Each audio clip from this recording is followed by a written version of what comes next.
programmēšanas pulciņu noslēguma pasākumā piedalās 70 skolēni no dažādām Rīgas grupām, tā skaitā arī no Ventspils.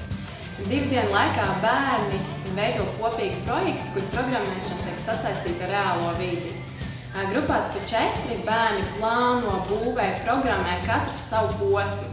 Šos posmus saslēdzot kopā veidojas viens kopīgs projekts, kura mērķis ir parādīt, ka darbības, ko veicam datorā, var sasaistīt ar redzamiem un taustāmiem priekšmetiem mums apkārt.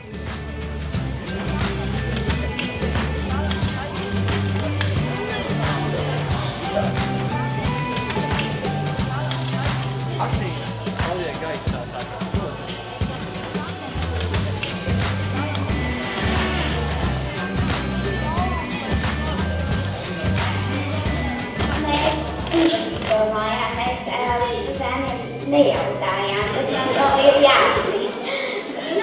Tā kā mēs programmējām, tā arī mēs vēl saucām. Jā, mēs vienkārši, kā mēs sadarbījām visi kopā, atbilde, mēs līmējām un cerējām, ka turēs visi kopā. Mēs prasījām palīdzību draugiem un skolotājiem un arī paši kaut ko izdomājām, mēģinājām savādākus variantus. Un arī tāpēc, ka mēs īsti nepadevāmies, tad mums visu laiku izdzēsās tas mūsu darbs, mēs visu laiku turpinājām viņu attaisīt. Īsti nezinu, mēs vienkārši kontaktējāmies, bijām pieklājīgi